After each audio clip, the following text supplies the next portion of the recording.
Assalamualaikum warahmatullahi wabarakatuh.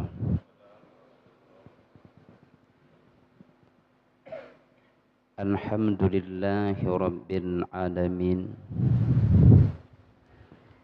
alladzi ja'alana minal mu'minina wa ja'alana minal muslimin. Asyhadu an la ilaha illallah wahdahu la syarikalah, wa asyhadu anna Muhammadan abduhu wa rasuluh. Allahumma salli wa sallim wa barik ala sayyidina Muhammad wa ala alihi wa sahbihi ajma'in. Yang kedanya muliakan, guradanya bak bengah yang mulianya telah memimpin salat subuh gedanya. Yang luntuan muliakan kaum muslimin, kaum muslimat, hadirin wal hadirat yang dirahmati Allah. Pelajaran tanya bak bengah yang mulianya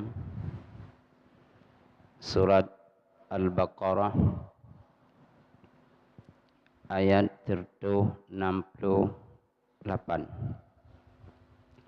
Surat Al-Baqarah ayat 168, di mana di dalamnya Allah mengajak tanya supaya makan daripada rezeki yang Allah halalkan dan jangan mengikuti langkah-langkah syaitan. A'udzu billahi minasy syaithanir rajim. Bismillahirrahmanirrahim.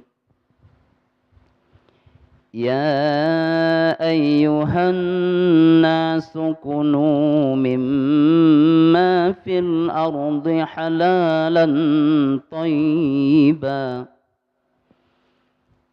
wa la tattabi'u khutuwatis syaitani innahu lakum aduwwum mubin.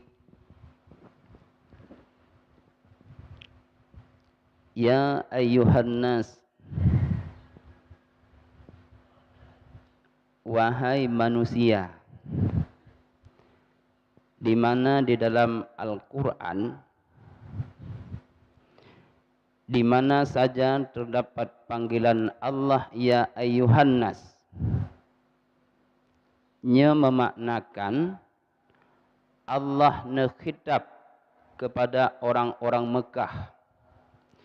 Sementara ke urang Madinah, Allah nekun dengan kalimatnya ya ayyuhalladzina amanu. Walaupun Allah nekun dengan ya ayyuhan nas, namun juga dimaksudkan kepada urang-urang di luar Mekah, urang Madinah dan sebagainya. Nekun li Allah ya ayyuhan nas, hai manusia, kulu mimma fil ardi halalan thayyiba. Makan olehmu sebagian daripada rezeki yang ada di dalam bumi, keadaannya halalan. Pajuh le kata rezeki yang na dalam bumi Allah, yang rezeki itu halal. Thayyibah, keadaan yang kedua thayyib. Maka makna thayyib dengan halalan nyuthaban pada thayyib mutaladdidan, rezeki yang ledat. Rezeki yang ledat ku urang Islam adalah rezeki yang tidak haram. Adapun rezeki yang Allah haramkan, maka han itameng di dalam kalimat thayyibah. Rezeki yang halal yang pertama, yang kedua thayyibah, artinya mutaladdidan, yang bisa meledatkan, yaitu rezeki yang Allah tidak mengharamkan. Maka nak ajak tanya pajuh le kata rezeki yang halal. Baik dah pajuh le kata rezeki yang harap. Pajuh le kata rezeki yang Allah bi keledatan padanya jauh daripada harap.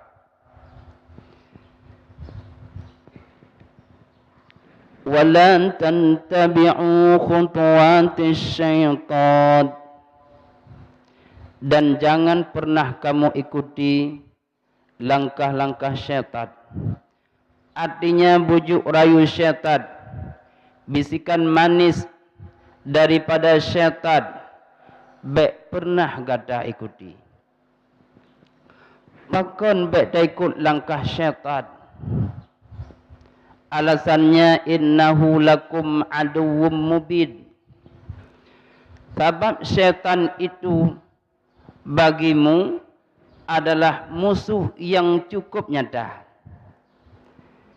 Syaitan ipu lahir ke gata adawah. Ipu nyata ipu duh le syaitan ke gata permusuhan. Dah dalil syaitan inampakkan ipu nyata kepada danyo adawah. Bakwade ne pegat Nabiullah Adam. Maka ketika itu Allah nekun kepada danyo wa id qala rabbuka lil malaikati isjudu li adama fasajadu illa iblis. Ingatlah ketika Allah berkata bagi para malaikat, sujudlah kepada Adam. Semua para malaikat itu sujud, illa iblis, kecuali iblis tidak mau tunduk di bawah Adam. Maka dengan han itim hormat iblis kepada Nabiullah Adam, nyo menandakan iblis ipunya ipulahe kepada danyo adawah. Olehnya entahlah permusuhan yang ipulahi li iblis kepada danyo. Nekul li Allah ukanyan. Innama ya'murukum bis-su'i wal fahsya. Hanya saja iblis itu memerintahkan kepadamu bisu, dengan perbuatan dosa. Kalimat su adalah sesuatu yang Allah benci, tapi tidak Allah kenakan had. Menyamanan kalimat su diperintah oleh iblis kepada tanyum dengan dosa yang ubud-ubud yang tidak Allah kenakan had. Wal fahsya,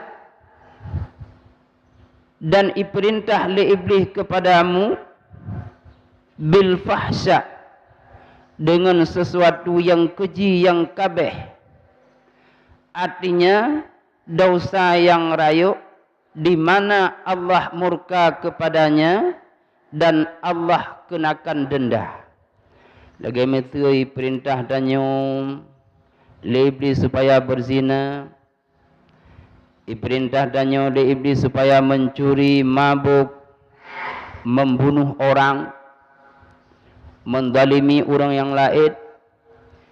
Di mana di atas perbuatan-perbuatan tersebut Allah kenakan denda. Nyotakun dengan al-fahsya. Wa an taqulu 'ala Allahi ma la ta'lamun. Dan diperintah tanya oleh iblis wa an taqulu, supaya bahawa kamu katakan 'ala Allah, di atas Allah sesuatu yang tidak kamu ketahui.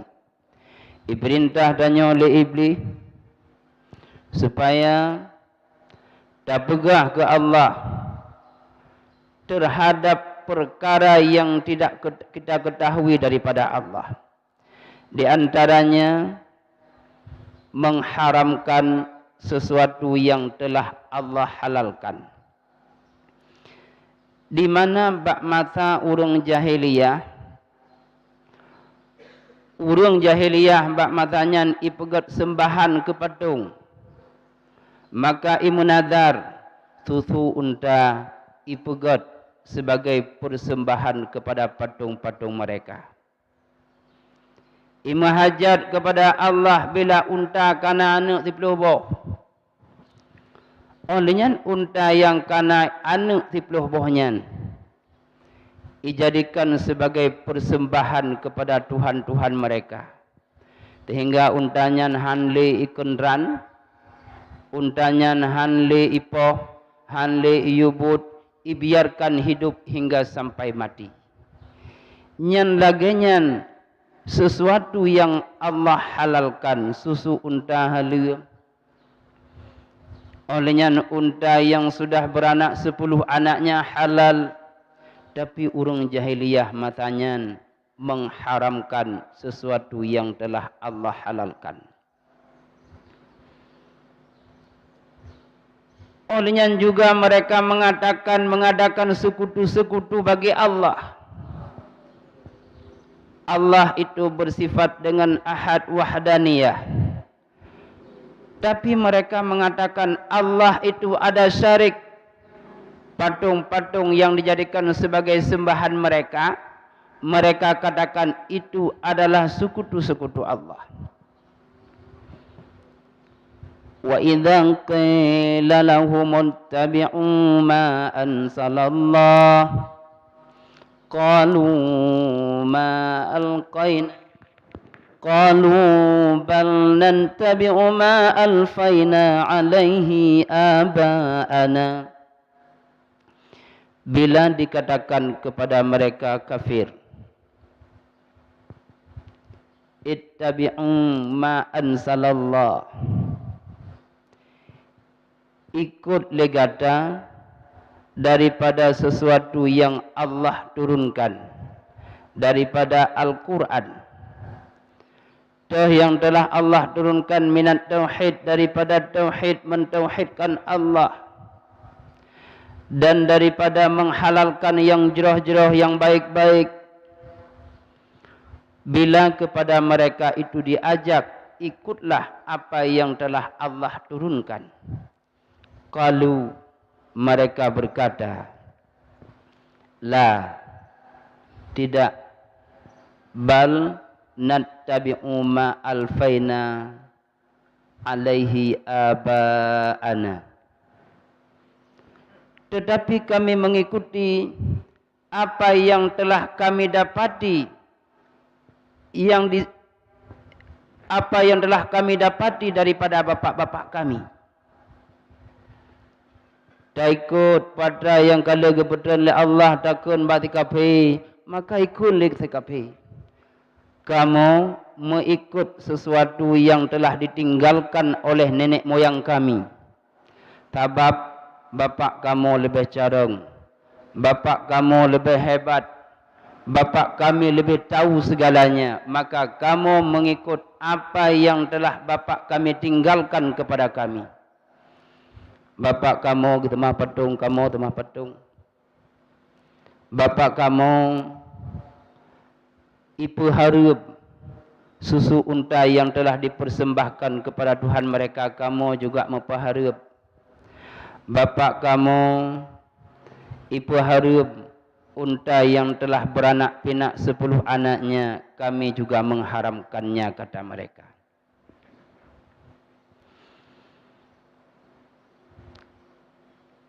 Ayatnya nebutun oleh Allah.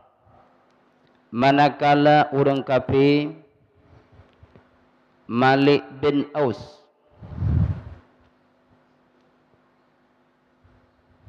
ikun bak rasul bak waten rasul nekun ittabi'u ma anzalallah. Hai Muhammad, kamu han mengikut ajakan gadah. Bapak kamu lebih carang daripada gadah.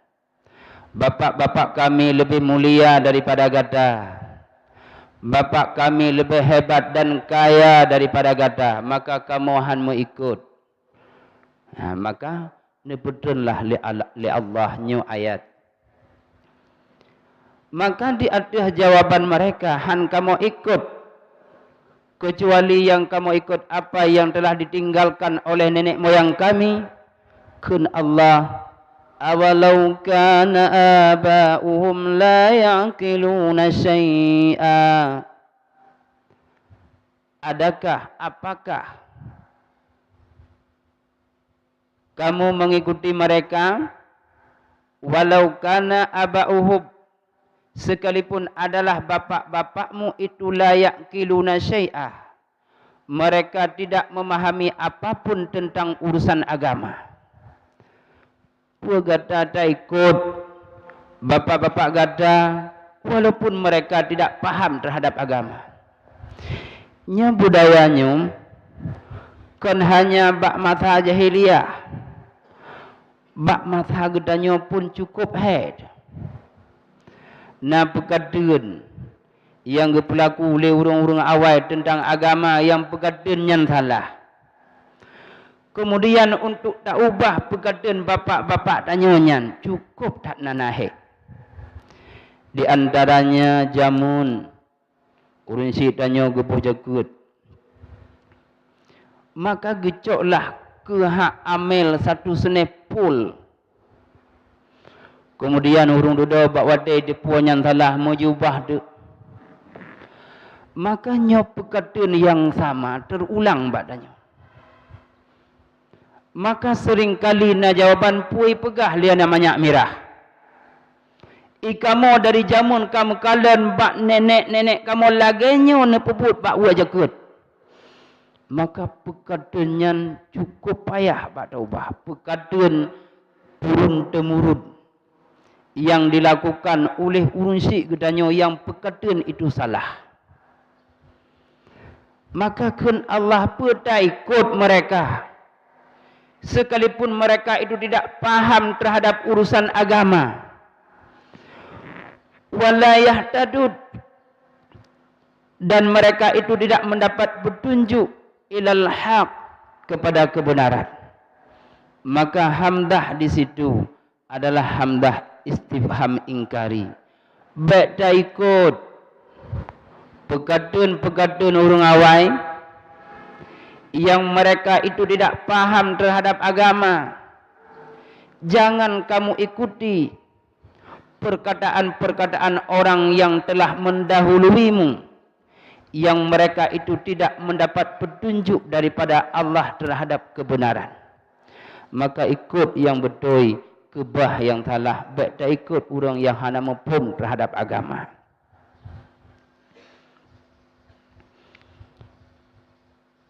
وَمَثَلُ الَّذِينَ كَفَرُوا كَمَثَلِ الَّذِي يَنْعِقُ بِمَا لَا يَسْمَعُ إِلَّا دُعَاءً وَنِدَاءً.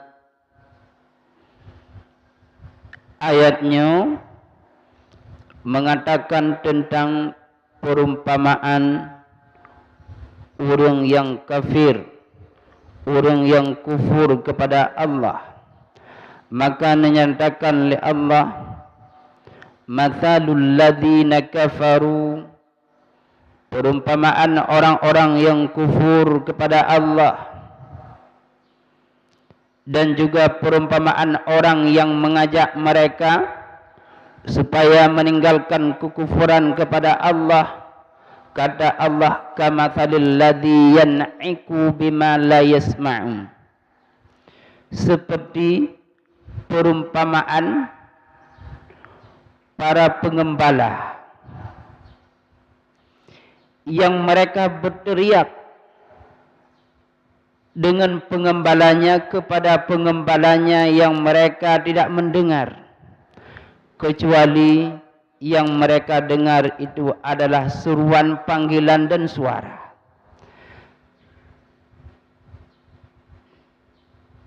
Urung kafir ibaratkan laga binatang liar. Kemudian kita yang mengajak mereka supaya beriman kepada Allah lagi perumpamaan urang yang membimbing binatang liar. Na lemau kelut udun gunang punan kubur glei tadrop kubur tak pernah itu yang purnanya kemuslihatan kepada kubur, maka tak pernah bak kuburnya mu'umma, tak pernah kuburnya bagaimana mengangkut barang-barang, tak pernah kuburnya bagaimana makan makanan yang sehat-sehat. Tanya urang purno ibaratnya pengembala. Urang yang rabi yang purno binatang kelut. Di kafe ge ibarat lagi kubur kelut. Oh tak purno bak kuburnya takun wi bak kubur kelut. Hanai depu wajihan ipahap le kubur akan makna apa yang kita katakan. Kecuali yang dia dengar hanya suara dan suara itu tidak dia paham. Begitulah perumpamaan si kafir bahawa dia diajak li rasul, bahawa dia diajak li para nabi supaya beriman kepada Allah. Sama mereka seperti binatang liar. La yasma'u illa du'a aw wanida. Mereka tidak mendengar kecuali yang mereka dengar adalah suara dan mereka tidak paham akan makna suara. Mereka mendengar mau'idah, mereka mendengar nasihat, tetapi nasihat itu tidak pernah meresap di dalam hatinya. Summum bukmun umyum fahum la ya'qilun.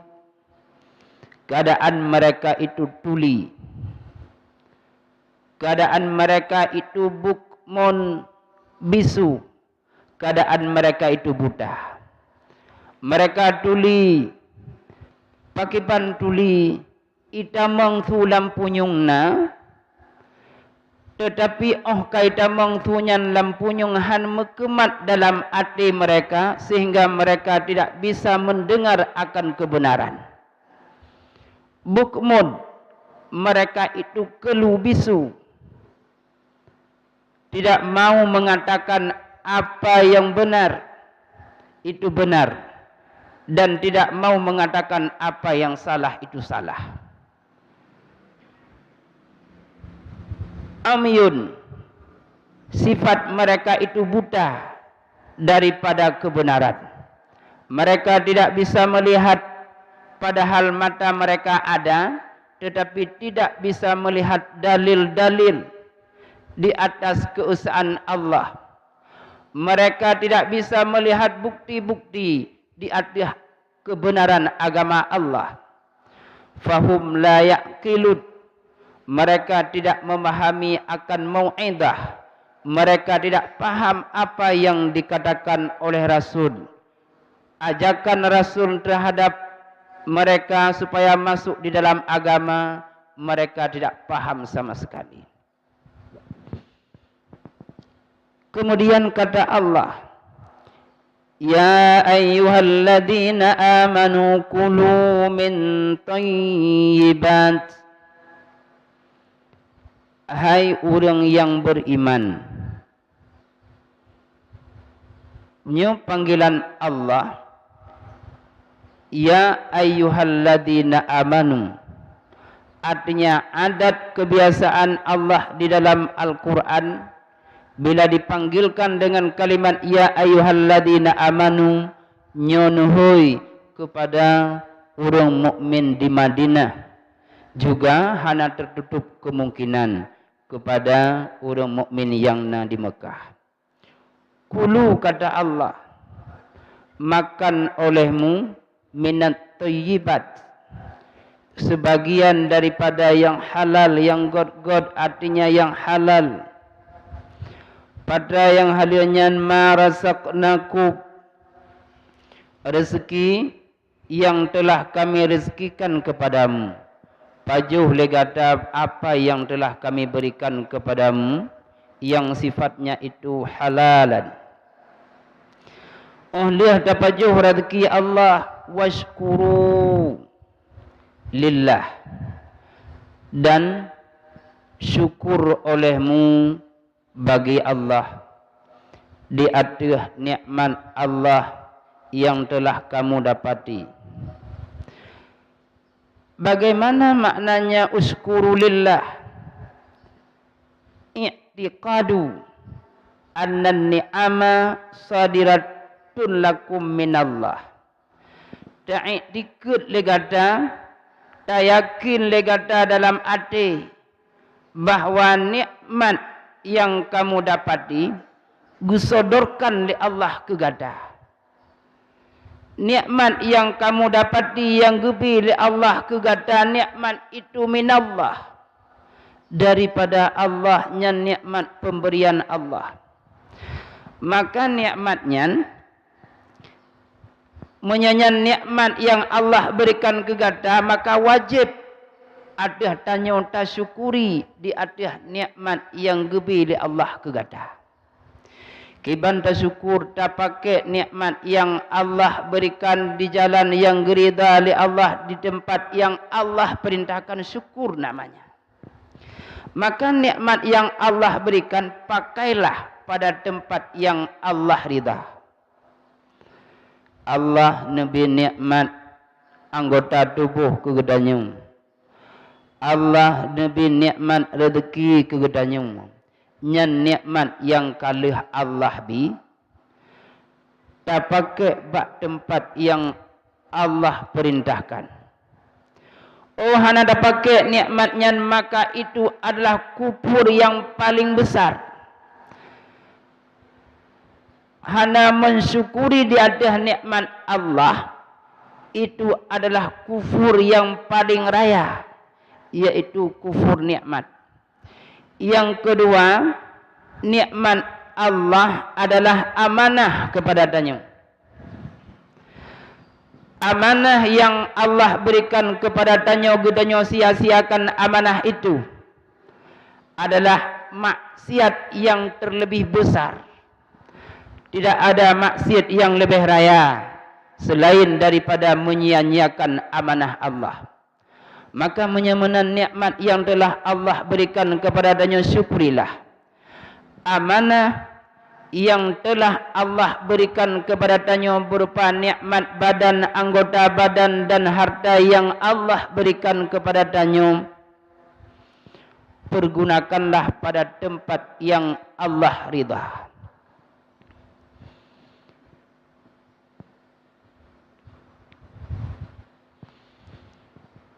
Untuk pagi yang mulia ini, dan Tuhan rasa demikian saja.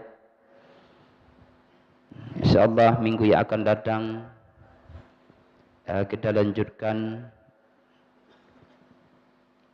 ayat yang ke-173. Kiranya